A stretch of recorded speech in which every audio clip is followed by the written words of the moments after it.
Nazywam się Mirosław Maj, reprezentuję Fundację Bezpieczną Cyberprzestrzeń. W agendzie macie Polska Armia, Cyber Armia Ochotników, natomiast zaczynamy w ogóle od tego, żeby przedstawić, jak to jest na Łotwie, bo chcielibyśmy, zanim przejdziemy do dyskusji na temat tego, czy i jak organizować coś takiego w Polsce, chcielibyśmy przedstawić model łotewski. Natomiast tych wszystkich, którzy są zainteresowani tematem, mam nadzieję, że będzie to dużo osób, zapraszam jutro w godzinach przedpołudniowych, przed lunchem, gdzie będziemy mieli troszeczkę więcej czasu na to, żeby opowiedzieć o pierwszych pomysłach na tę ideę, jeżeli chodzi o to, jak to zrobić w Polsce, i będziemy mieli też panel dyskusyjny z, jak mam nadzieję, z bardzo szerokim waszym udziałem, żeby wysłuchać, co sami wy myślicie na ten temat. Natomiast w tej chwili oddaję głos naszym przyjaciołom z Łotwy, którzy opowiedzą o tym, jak ta inicjatywa wygląda na Łotwie. Gatis, the floor is yours. Thank you. Good morning. My name is Gatis GRAUDINŠ. I'm the commander of the Cyber Defense Unit of the National Guard of Latvia. Let's say, first of all, I understand that in Poland there are no such thing as a voluntary military force like National Guards. Yes, no?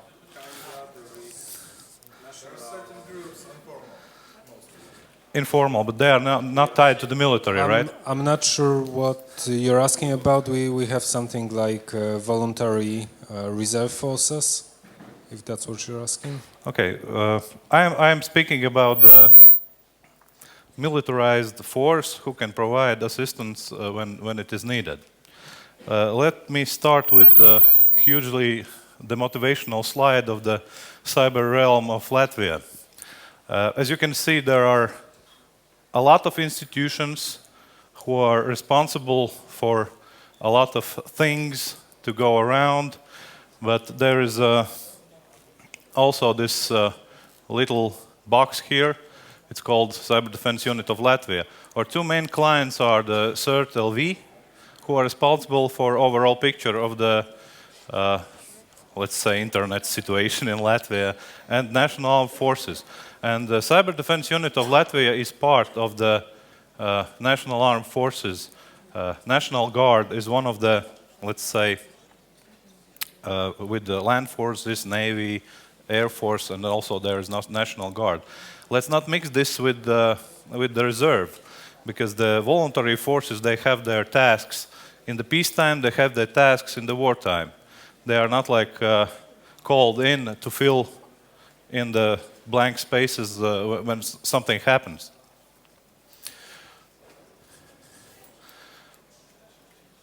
Okay. Did you read have you had the opportunity to read the book of Arthur Haley, Airport? Anyone? Right. So, what happens when there is a snowstorm in the airport, a blizzard? You have just a couple of snow tracks, not a couple of probably dozens, but the snowstorm is going on and on and on. What happens with the airport? Excuse me? Well, airport closes. And all the flights are redirected to another airports. Let's talk about what happens when really bad situation happens in the cyber space in the country. You cannot just shut down the country. You just cannot say, well, it's winter and everybody is freezing. Well, go to the other country and get your warmth there. You have to stand your ground. As I showed before, many institutions are responsible for many different things, but there are just so many resources of the country they can provide, and there are just so many people who can do that. Nobody prepares for the worst case scenario for everyday situation. But when the crisis struck, what happens? You need a reserve. In cyber, in Poland, what is the reserve? CERT of Poland ran out of the resources. Army ran out of the resources. What happens? Who comes in? Who can answer me that?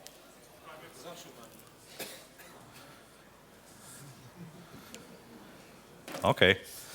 Well, the model in Latvia was that we want to provide the opportunity for the talented people to give their share for the state security, but not interrupt with their everyday life. We don't want to call them to the military, pay them 5 times less, and say you have to do this and that. We don't need them every day. But when something happens, we need them. So you have to do something in the really smart manner how to involve them. Because if there is a critical infrastructure in danger, do you really want someone from the street come in and help you? No. You have to check their background. You have to check their skills.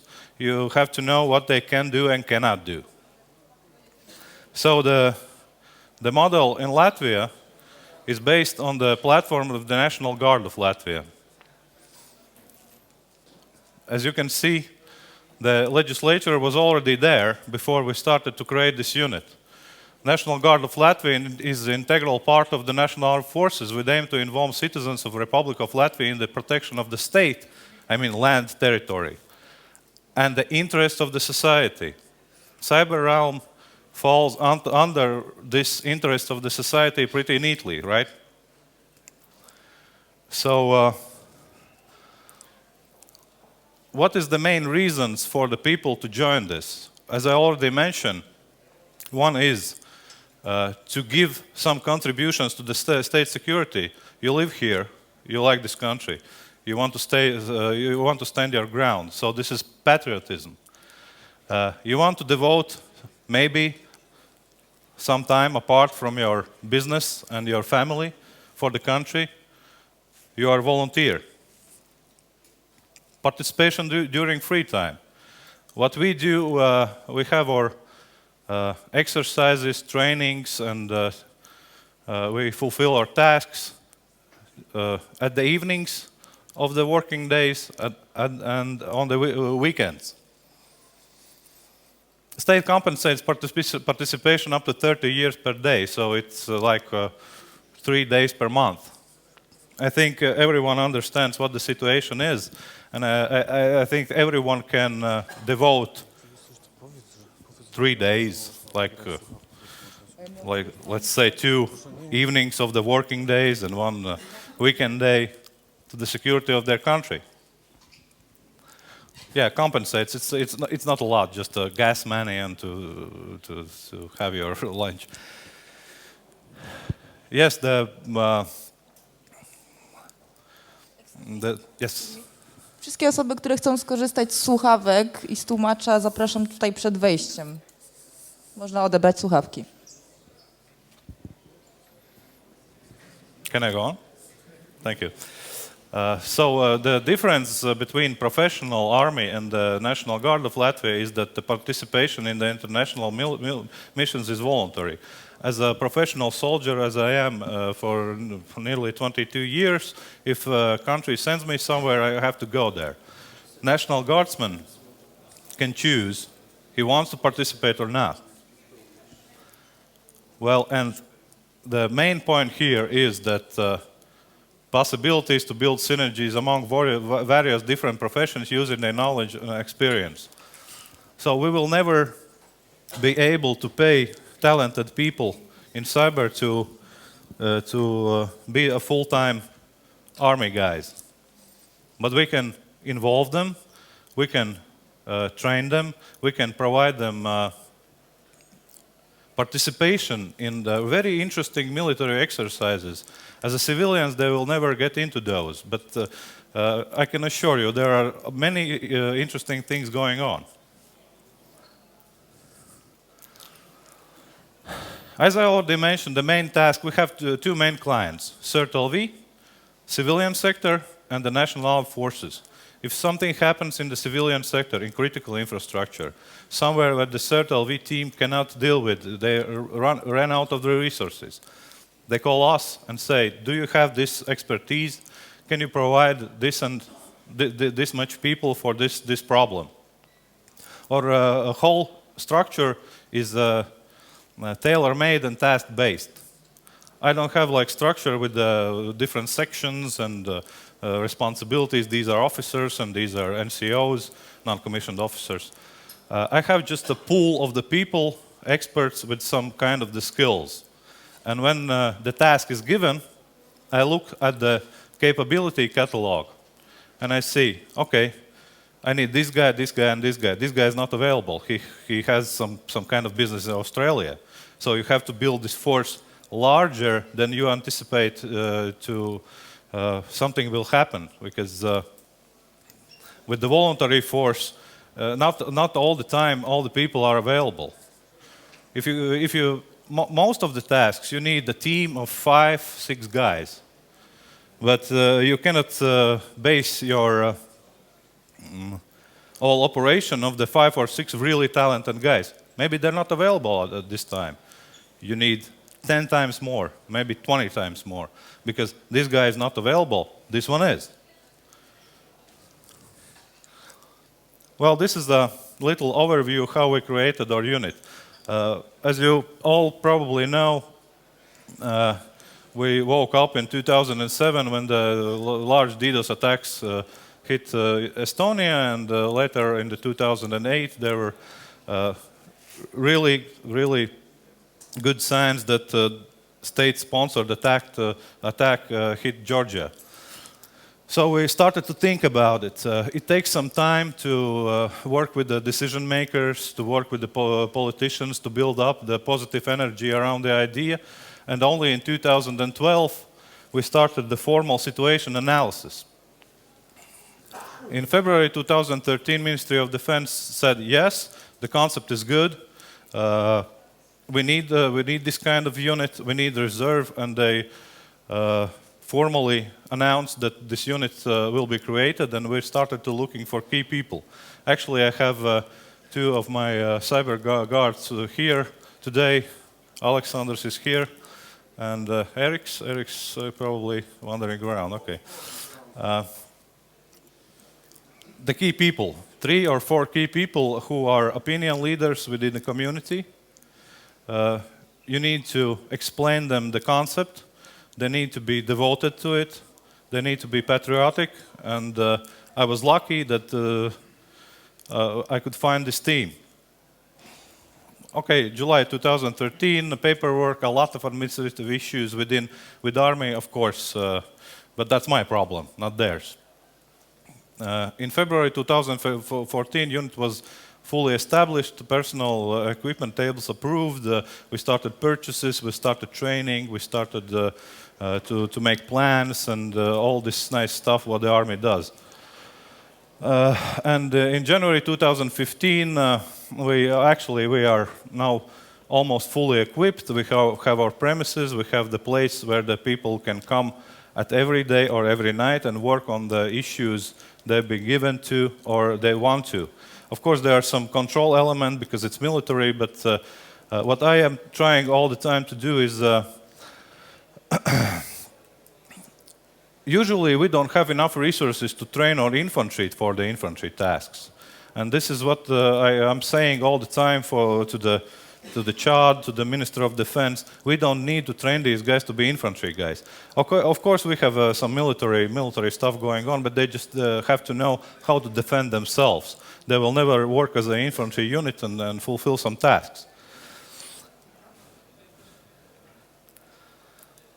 Well, in Latvia, we decided that we need a small unit of 98, but actually the interest for this unit is really exploded, and we are thinking that we would need to increase this number of the staff role because the very foundation of the National Guard is the National Guard accepts everyone who can and is willing to participate. Of course, there are some restrictions. As in military, you have to be in some kind of physical shape, I mean medically. But those requirements for the National Guardsmen are not that harsh. You cannot have criminal record. Don't go there, don't start that, because of course we all have our skeletons, of course. But don't start with the people who are really talented but with the criminal record. You will never see the end of it, because you will be dragged into continuous problems, and this can taint all the project. And yes, well, yes, please. The question is about the selection of the candidates and selection of the volunteers. What about the formal process? I'm asking how these volunteers going through any kind of the formal process to identify whether are they able to maintain different security, let's say, credential levels, or are they able to keep the secret information under control or something like this? I was just about to tell you about this. As I started to say, in Latvia, in our model, we decided that everyone in this unit needs security clearance. National and also EU and NATO security clearance. Because secret, the second one, yeah. The red one. NATO secret, EU secret, and national secret. Okay. Because one thing is that in military exercises, it's not that common, but sometimes you need this clearance. And if you cannot go to the exercises, it's all stops there. And the other thing is when something really bad happens, will you really want to let someone from the street to touch some kind of the systems if they're not checked? Of course, something happens, and I don't know, in Poland, Minister of Defense comes to you and says, you have talent, we need help. And, well, 1,000 people says, we want to do that, and so on and so on. You don't have time for the security clearance checking and everything. You just let them in, and it could be even worse than not doing anything. So, and also, we are communicating with the public through the media. We're giving out the information about the exercises. We're giving out the information about what we are doing. We have one point of contact, email. The person who is interested, he writes, I've heard about the unit. I'm interested. Can you tell me more about it? And then we start communicating. We are giving them all the requirements how to join National Guard, what they have to do, what they shouldn't do. The next step is we are giving them to fill like online questionnaire about their technical skills. We call that declared capabilities. The person fills out the online questionnaire, really detailed about what he can do, what he cannot do. Okay, declared capabilities. Next step is we are trying them out in our internal exercise. We are seeing how they are communicating with the other team members, what they can contribute. But that not necessarily mean that we will push them away if they are like a first-year student of IT. No, because when we are doing some tasks, there are, of course, a lot of the dirty work as well, and they want to be with the guys who are more experienced, who don't want to do that on their free time. So I would say our unit consists of the 3 levels of the specialist. The first level is the expert in some kind of the field, in some kind of the problem, what is going on. Those guys are like 5 or 6%. The second largest group, I call them a good system administrators. They are somehow involved with the security. They are doing some specific task. They are trained to do something, but they want to learn more and do more. We don't give basic IT knowledge. We involve people who has either formal education in IT or practical. And the third group is, as I already mentioned, those guys who are really eager to do something. They are students, or they are able to devote a lot of time to study, and those are like working bees.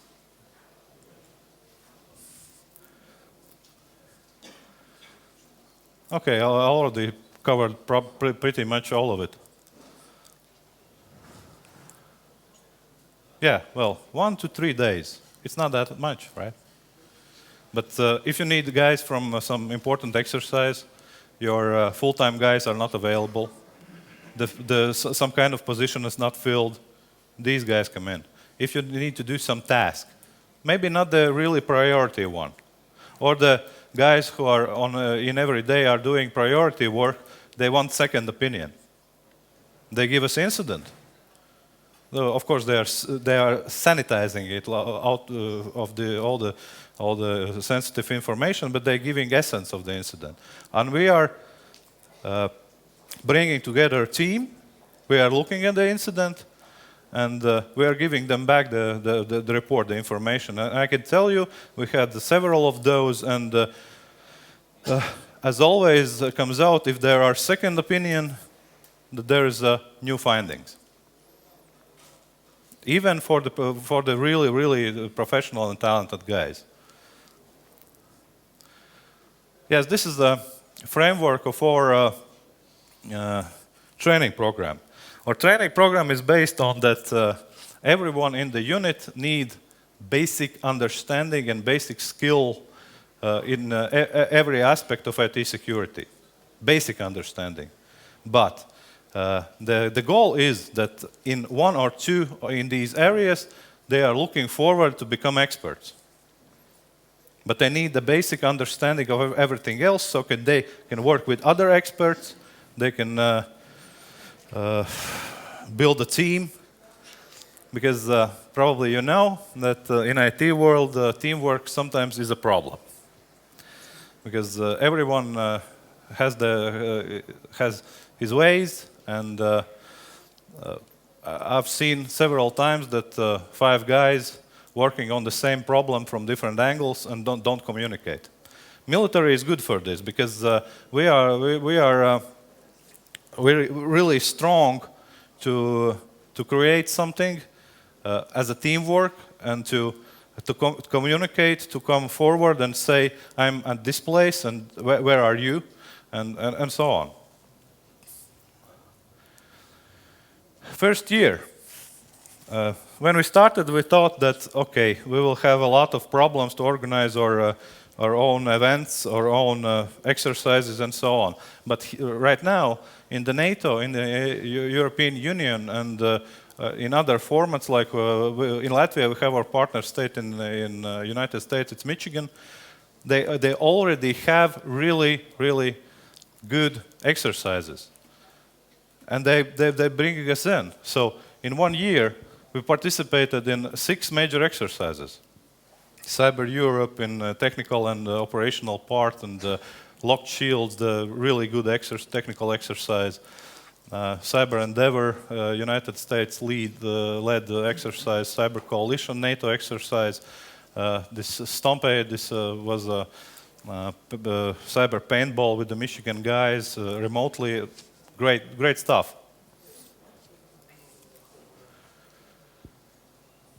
Okay, I'm slowly going to the conclusion. So, strengthening defense of the state and society. Well, I see a lot of talent. Probably some of you want to contribute something, but you just don't have the platform. You just don't have the opportunity to contribute to the state security and not interrupting your everyday life, your business, and your family. This is a good place to do that. Yeah, well, we have our joint exercises with the CERT-LV, MIL-CERT-LV, other state institutions. Latvia is a small country, everybody knows everyone, and we can organize these exercises like with the phone calls, and that's great. We also are participating in co-organization on the national cyber exercises led by CERT-LV and MIL-CERT. And what is good for the employers? Because those guys who go through our unit and have their experience, they have their networking with other guys, they have their experience in the military exercises, they are bringing back the knowledge to the institutions. And I've been working a lot with the employers of the big companies and smaller companies and so on and so on. And most of them are really understanding and even like saying to their employees, maybe you want to join too. Well, it's beneficial. So enhancing security level for all. So this is actually our only point of contact. If you're interested, write us an email, we will answer. And as I said, stand your ground. You're not going anywhere. So somebody in the back of their mind thinks if something really bad happens, I will bring my family to the Sweden or somewhere and I'll be safe. Never happens. Stand your ground. And Alexander, want to add something?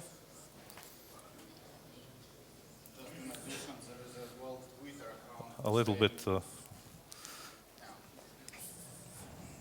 Just forgot to mention, there is as well Twitter account with same Cybersarks, so you can follow us in Twitter as well, just to check what's going on, including picture of this room. Yeah, that was the only social media that the Ministry of Defense allowed us.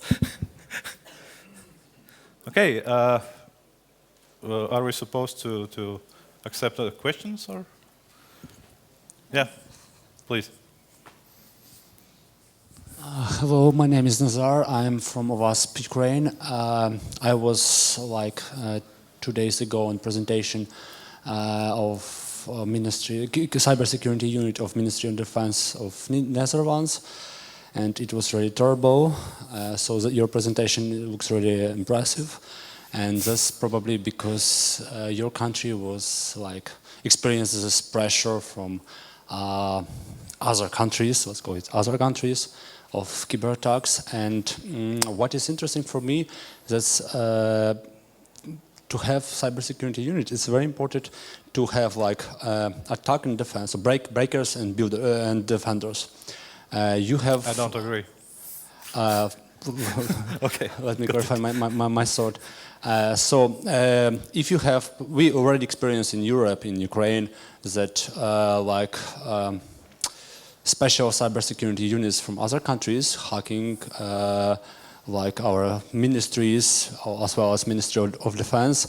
And if you have only IT staff in all ministries, in Ministry of Defense as well, you'll be not able to catch, to track, to identify these attacks, because very often people, just the normal employees of these ministries, they are not familiar with IT security. IT administrators are not familiar with how to perform investigation, or even do not monitor no log files, no application server, no databases activities, and so on. So it's very important to have centralized program, like security assurance program, to collect all these activities from all your ministries or your units into one central place and analyze behavior, anomalies, activities, and so on. And in your cybersecurity unit, you have only 4 persons who is full-time employees. So right. Are they all of them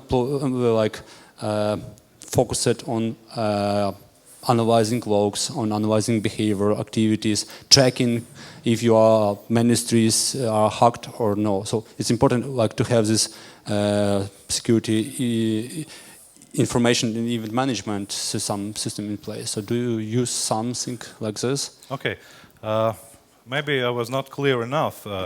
Cyber Defense Unit is the force provider. We don't have everyday tasks. For those are all those other institutions. The cyber picture of the ministries and so on is a responsibility of the CERT-LV. We are coming in only on invitational basis when some institution has reached their limits. They don't have enough expertise, they don't have enough personnel. So that's where, to the command of chain, they're asking us to come in. So those 4 full-timers, they're actually administrative people. Technical people are part-timers. Okay, do you have some bug bounty program for like detecting some critical vulnerabilities in your Ministry of Defense infrastructure or something like this? As I already said, we are not responsible for the administration of the Ministry of Defense or any institution. Okay. We are reserve. We are coming in when something really bad happens. When someone says, "I'm drowning," I'm done. I need help. Okay, thank you. Please. I'm David. I'm a consultant for industrial IT security, and I have a bit of a provocative question. Are you not in some way taking resources and maybe even more motivation away from the private sector? Because when I think of somebody running power plants or some provider of critical infrastructures, will they not say, we don't have to train our people too much, we don't have to build up our own team. If something really bad happens, we can always call the National Guard. No, well, not really. Well, it may seem this presentation may seem overly optimistic, probably for you, because we are not corrupting the free market. We are not going. We are not offering our services for the institutions, and the private sector will say we will do the penetration test for you or something like that. There is certain things laid out in the legislature in what cases we are going in. When we are invited, only.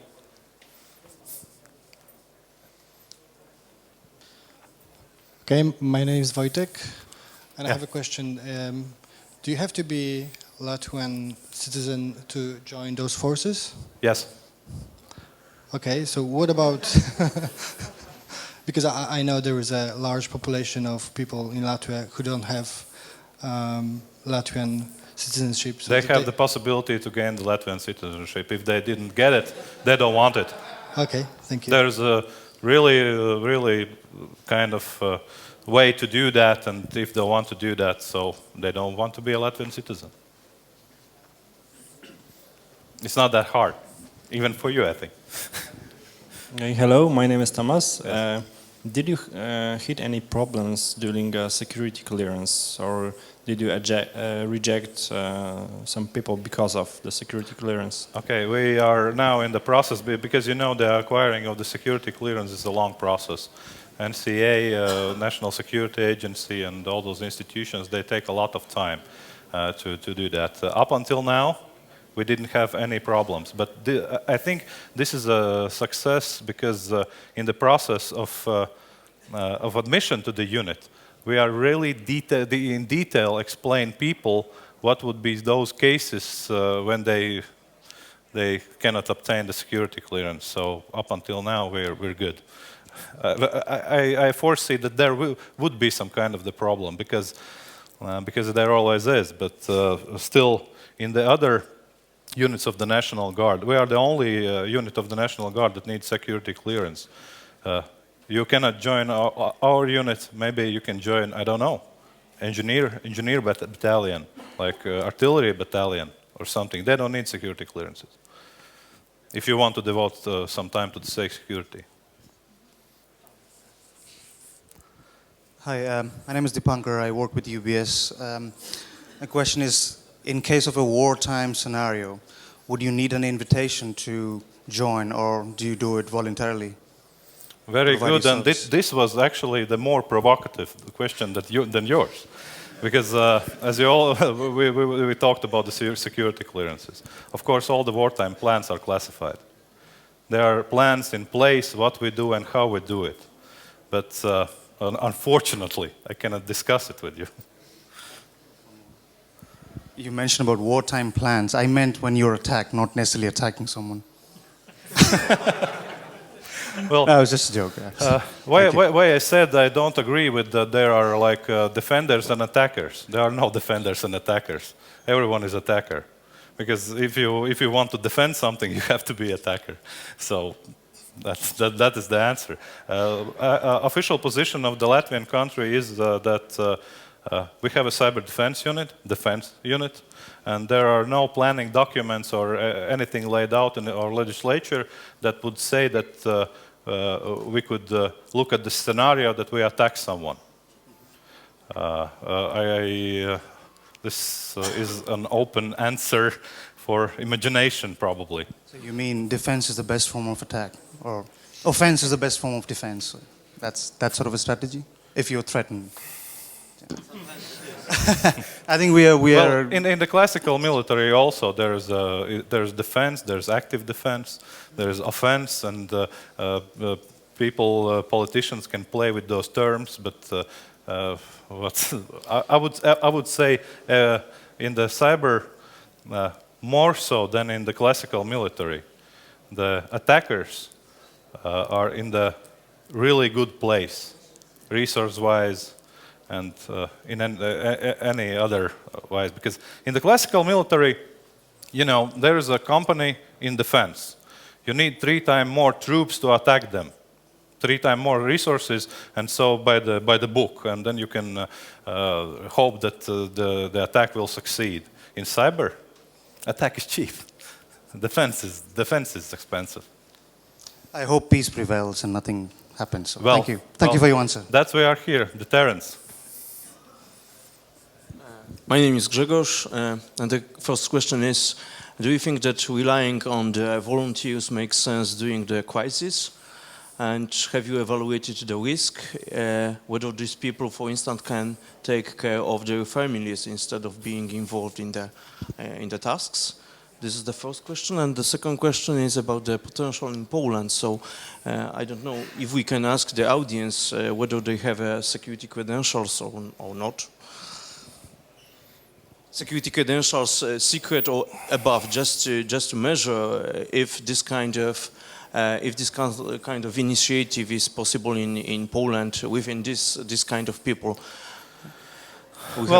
We decided that the platform of the National Guard is the best one for us, in every way. As I understand, there are no National Guard in the Poland. It's not a question about the platform. It's a question about how to, in attractive and possibly easy way, to bring people in to devote something to the state security.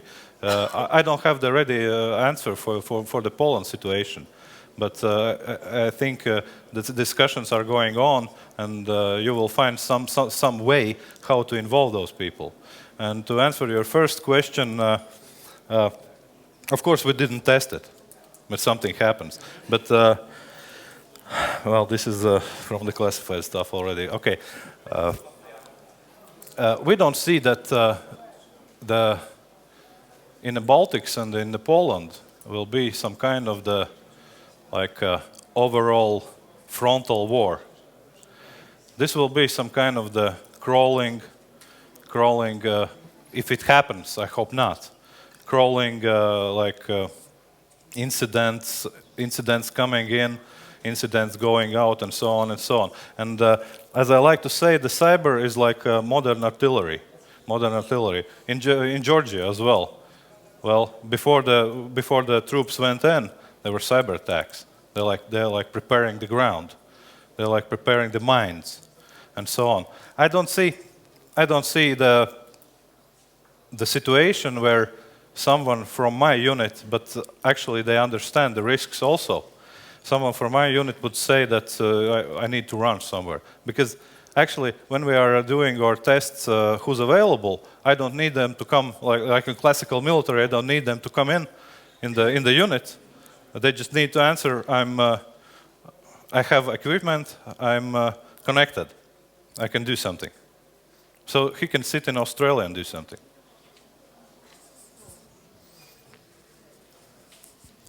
Two questions. The first one is, what we understand that becoming a member of the organization is on a voluntary basis. Only. is the stepping down from the position of the member also on voluntary basis? Yes.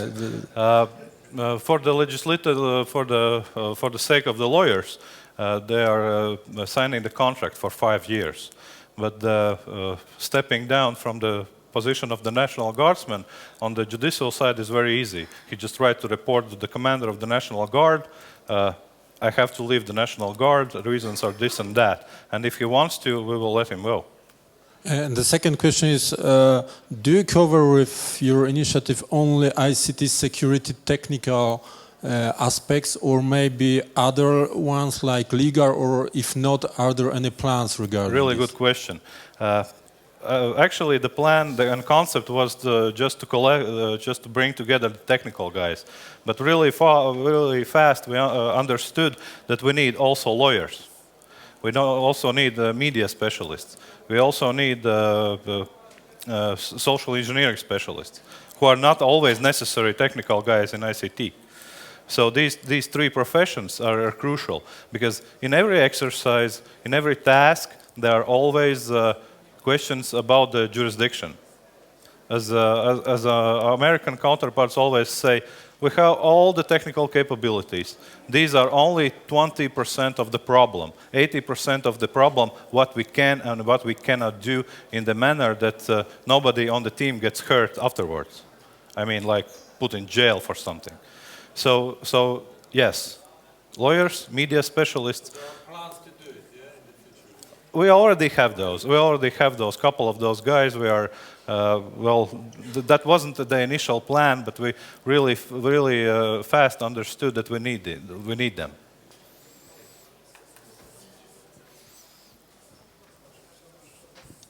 Thomas from Czech Republic. Can you tell us whether, besides the exercises, were you involved in solution of some real incident, and if so, could you give us maybe some basic statistics and examples? Okay. Last year we started to work with the CERT-LV, and as I already mentioned, they are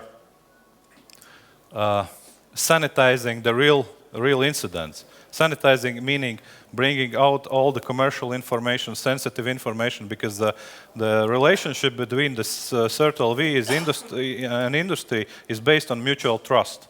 Industry relies on the CERT-LV that they will not disclose some kinds of their secrets. So they are sanitizing the incidents and giving them to us. I'm not really, I think, allowed to talk about the numbers. But more than last year, let's say it's a 2-digit number.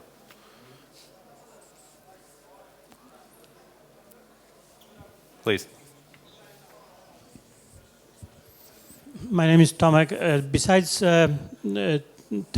taking part in the exercises and this introductory training, do you provide any other advanced trainings for your people to, for example, bring them up to the common level, or? Yes, we are using all kinds of opportunities in the military to send them to the different courses. We don't send them to the expensive civilian courses because military cannot pay for them. We are sending them to the military courses. They are participating in the exercises, and also what we discovered, and actually not discovered, but we were taking this from the Estonian guys, that within the unit, when you have your core, there are so many specialists that you can have a lot of training, a lot of lectures within your unit. So everyone on the unit is obliged to give at least one 4-hour training or lecture per year. If you're not feeling really good at something, you have 1 year to study something.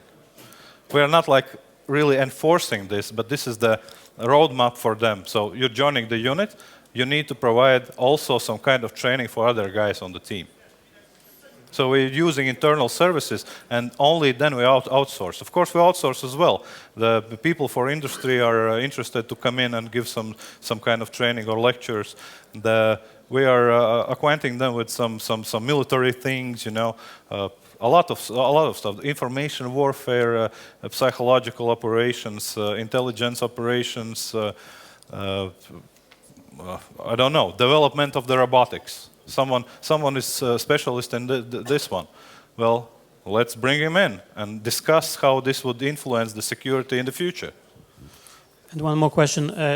We know that there are such units in the United States, in Great Britain, in Japan, in Latvia, and Estonia. Is there any platform of exchange of your experiences, or? We don't have any ties with Japan.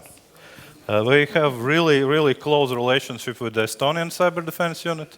We have a close relationship with the Mission and National Guard cyber components, both on the air and on the land.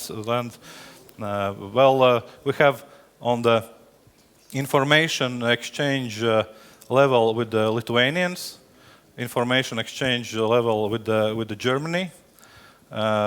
We started to be involved in some kind of see if we can do something with Ukraine. And now we're here. So because last 2 years in the exercise Locked Shields, Poland was always above us. So here are some really talented and people. And Cyber Europe too. Yeah, well, thank you for that.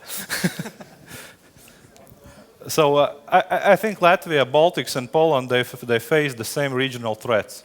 And not always the same things on the technical, but the agenda probably would be the same. And the thought process of decision makers, the operational level, how this is spread out to the technical guys. So I think this is a good opportunity for Baltics and Poland to work together on this, because Poland is a huge regional country. You have a lot of people, a lot of talent. So maybe we can share something and we can give something back to you as well. Okay, my question. Hi, my name is Daniel, and I would like to ask about is there any public list of your staff members? No. So it's a state secret. Well, it's not. It's not a secret unit. Let's say it's not a secret unit, but we have the policy. Everyone who don't want to be recognized in media or somewhere, we respect that. And for the other members of the team, is prohibited to release identities of the other members. Okay, but you also mentioned that being in that kind of group is, let's say, beneficial for their employers. So do you provide any signed certificate or something like that that the current the employee is working for you? Well, as I said, we don't provide we don't cover their identities. But you know, covering the identity never works. Works something that we as a group come together and we decide, okay, we will not release this and we will not release that. If someone says, I work for the employer who has a lot of business in the East, and I don't really want that information that I'm in the unit to be in any way passed to the employer, passed to someone else. We are doing everything in our power to not to do that. But we are explaining them that there is a name tag. This is not a secret unit. This is not like special forces or something. So there is a risk. So they have to evaluate this and decide if they are willing to take that risk or not.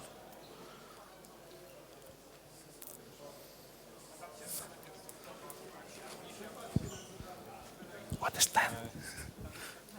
10 minutes more? One more question regarding the last question. Do those people can be protected in some special way in special situations? So, for example, if the crisis time is coming and there is a need to grow this team, for example, to, I don't know, call 80% of them to do something, do they can count on some special protection during this time, for example? Okay, we are going into classified stuff a little bit, but just a food of thought, this kind of unit, as military says, is a high-value target. And in the certain situation, it is protected as a high-value target. Because there's a lot of infantry units, but there's only so much people who can do this stuff. That's all I need to know. Okay, Thanks. thank you.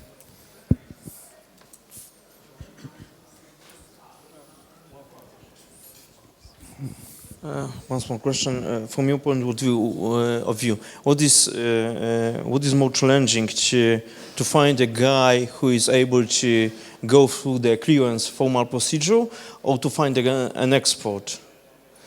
Because I think that the clearance validation in your country might be complicated, because I believe that majority of companies has some businesses with the let's say eastern countries. We have an experience problem in Latvia with that we have people who work with the eastern countries, and they have like business trips every month and so on and so on. But I would say, especially in Poland, you need people. You don't need to bring in. You say this guy is really good, but well, he has some problems. But we need him. Don't do that. The first thing is his patriotism and clear record. Don't go into the area that you are putting someone in the basement and, like, let's say, you don't go to jail and and go do that. This is not this voluntary organization is not for that. I don't know what the security agencies do. I have no comment.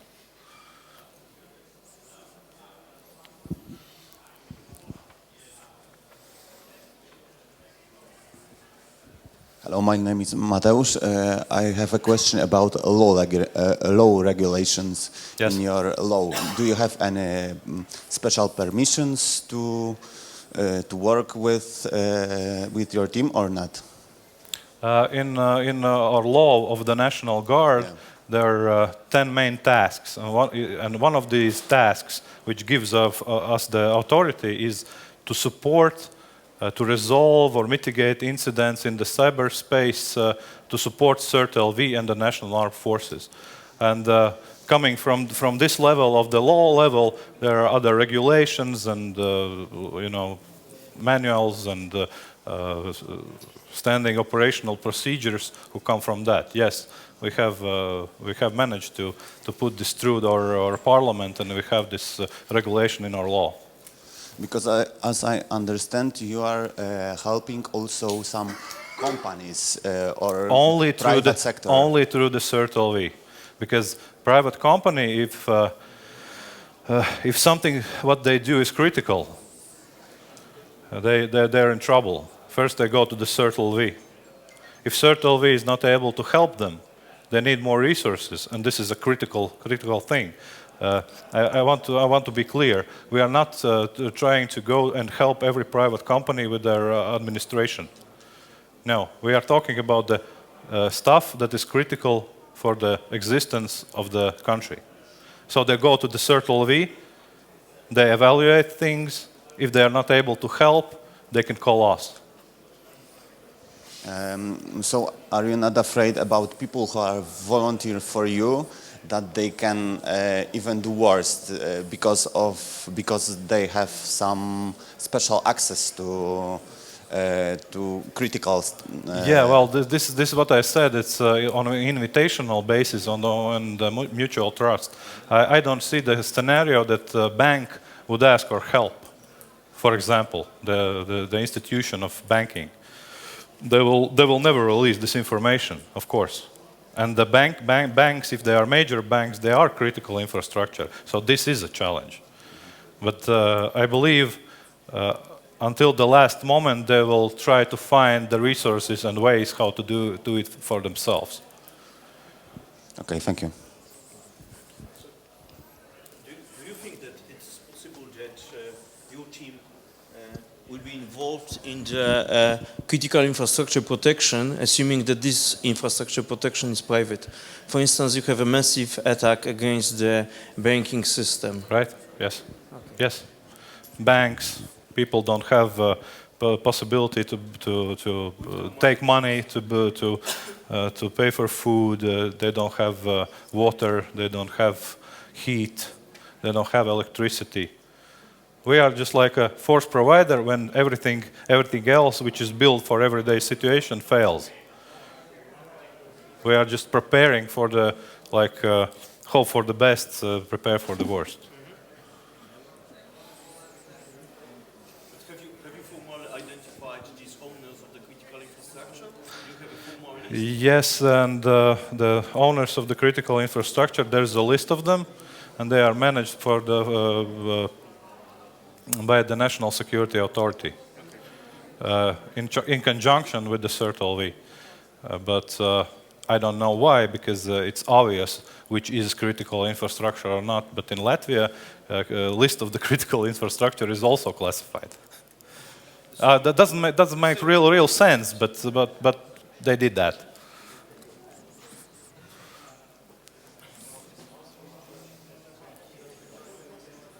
Yes, please.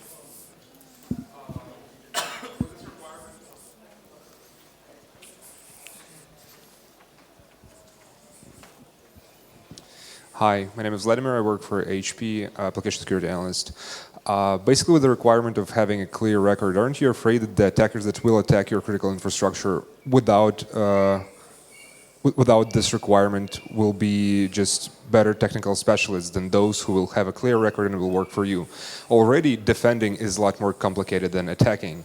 So, do you have any thoughts on tackling this issue? Well, and I'm not saying this is a restriction. This can be restriction. But all the other things which comes with the not clear record is a huge problem to involve people in the protection of the state. There is no way to resolve that. This is my opinion. Because this can be true, maybe not, and this is a restriction for our unit.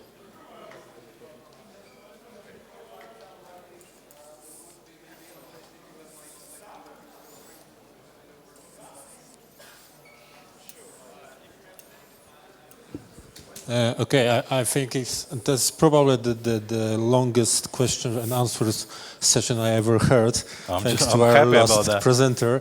Anyway, once more, the interest is big of the topic, I see.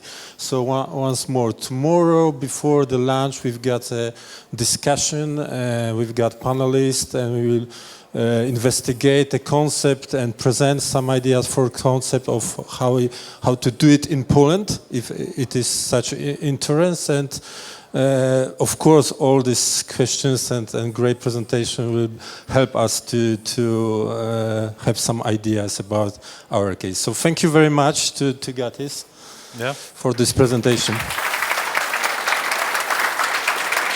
Thank you for listening. Stay strong.